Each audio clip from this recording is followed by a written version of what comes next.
Going into 2024, attention is everything. That's why you must know how to run ads for your clothing brand. Because organic traffic is cool and all, but that is totally out of your control and in the hands of the algorithm itself. And that's how I've been able to use ads to generate millions of dollars with my own clothing brand. And I'm going to be showing you how to do the exact same things today. All you got to do is just keep watching this video. Now, the number one thing you must know before running ads is knowing exactly who your audience is and exactly who you're going to be selling your products to. Now, a lot of people just want to jump straight into Facebook or TikTok ads without even knowing this, and they end up targeting the exact wrong customer with their clothes and not getting any sales at all. So what I would do is to start off is look at my Instagram page for my clothing brand and see, is it majority males following me? Is it majority females following me? And also, what's their age group? Now that you know the exact age, gender, and demographic of your target customer, go look at similar brands with the exact same target customer, and you can see how they market to their customers as well. I'm not telling you to copy them exactly, but this should give you a nice baseline to kind of guide you and figure out how you want to attract your customers and new people to your brand as well. Another good tip to use is to look on YouTube and in those comment sections as well. And you can also use Reddit as a nice platform to find out exactly what your target customer may like. Because trust me, I would not sell a hoodie the same way to a soccer mom as I would to somebody in Atlanta looking for a hoodie to wear out to a party or something. And then the next step is to know exactly how your clothing is providing value to their lives. Are you giving them a good quality hoodie at a good price? Are you showing them a new design that they've never seen before and they've been complaining about seeing the exact same brands on their feed over and over again? Or are you just going to be the exact same as every other brand and it's going to be extremely difficult to market yourself and stand out? A lot of people these days are now looking for timeless pieces and not just trendy items that are going to be out of style a year from now. So make sure you take that into consideration when designing new drops for your clothing brand as well. Understanding these key aspects is going to make it way easier to tap into your market's desires and cater your ads towards them.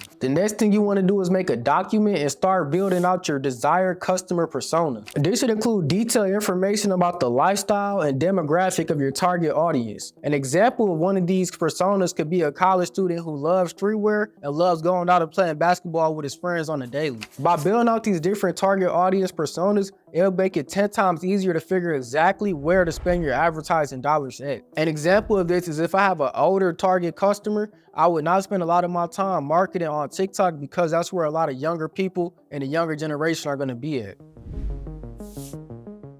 Another factor that goes into picking the correct platforms for marketing your clothing brand is going off the type of visuals that you have available. An example of this is if you have a lot of video visuals, you definitely want to be marketing more on TikTok. But if you have a lot of images, you definitely want to be more on the Instagram side of things. On Instagram, I've seen brands plenty of times go viral off of just posting a picture of their hoodie laying on the ground flatly, and this definitely works good for my brand as well. But me personally, I never like to limit myself to just one platform to market on. I always try to market on Facebook and TikTok, and by using cross-platform marketing, I can acquire my customers for a much lower price. This also does a great job of testing new ads for me because if something works very well on TikTok, I can then place it on Facebook, and 9 times out of 10, it'll work well on there as well. The main difference I noticed between Facebook and TikTok advertising is that TikTok really likes to see stuff that feels more natural and doesn't feel like somebody's being sold to. While on Facebook, people don't even mind really being sold to as long as the video is high quality and very well put together.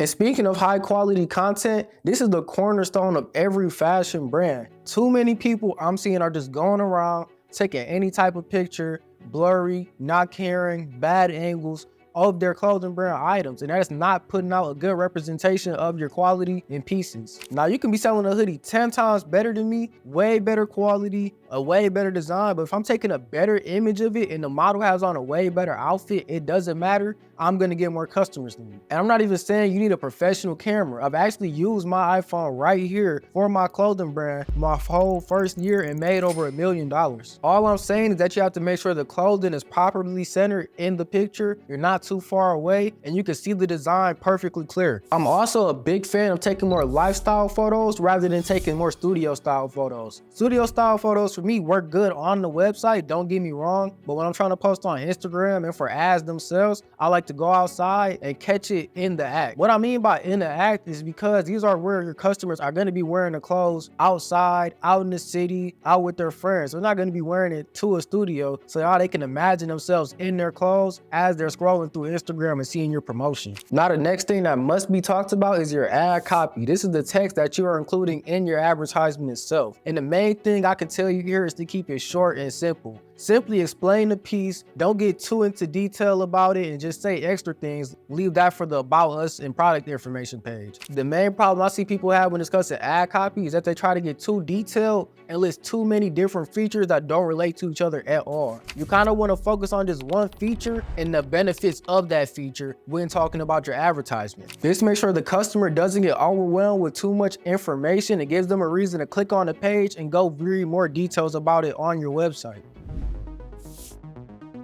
Now let's talk about creating retargeting ads for your clothing brand. These days, we are not retargeting at all with our clothing brand. We're just trying to acquire new customers, and we do all our retargeting through our email and SMS campaigns. Constantly acquiring new customers is going to be the backbone of your business, and you should never ever have any type of priority besides getting more new customers at a lower cost. Your top of funnel ad, which is going to be the one that gets all the cold traffic to your website, should be your highest and converting ad. It should not be your retargeting ad getting majority of your spend, because then you're just spending extra dollars to acquire a customer who would have purchased regardless. And one of the most unique ways you can market your clothing brand to separate yourself from the competition is by telling a story. Let people know how you came up with the brand itself. Let people know some of the hardships that you went through with your clothing brand, or the hardships that you went through to come up with the design of your featured piece. And this can help people get an emotional connection to the product itself, and you can help induce a purchase from them even more. The reason why I like storytelling so much is because nobody else is going to have the same story as you. A lot of people may have a similar design, a similar brand name, or a similar just brand overall, but not a lot of people are going to have the same story and the same meaning and reasoning for creating their brand as you. And a lot of times, a lot of people buy pieces because of what the person stands for and what they represent, and aren't just buying the clothes themselves. Sell your story and let the brand speak for itself. This is also a great way to build a very, very strong and genuine community around your brand, and you'll be able to drop any piece any time of the year and sell out. Also, when running ads on Facebook and TikTok, your objective should always be on purchases/sales. You should never be running an ad for engagement, traffic, lead gen, boost posts, none of that. If your goal is to get sales for your brand and make revenue, you have to set your objective for purchases or sales. Now, if all you want is likes and comments and shares, okay, then you can set it for engagement. But personally over here, we want money, and that's what's gonna drive our business and drive us more success. And I hope you enjoyed this quick video of everything you need to be doing when trying to run ads for your clothing brand, as these are the exact things that I'm doing for my 7-figure brand, and the same things I'm gonna be doing when I'm an 8-figure brand soon. Now, you wanna work closely with me and my team and take on the exact steps that we did to reach this 7-figure status. All you gotta do is click the first link in my bio and fill out that application below. And if you wanna learn more about how to start your own clothing brand and do it with even only $200, just click the video on the screen right there. I hope you enjoyed this video. Make sure to subscribe for more, and I'll see you soon in the next one.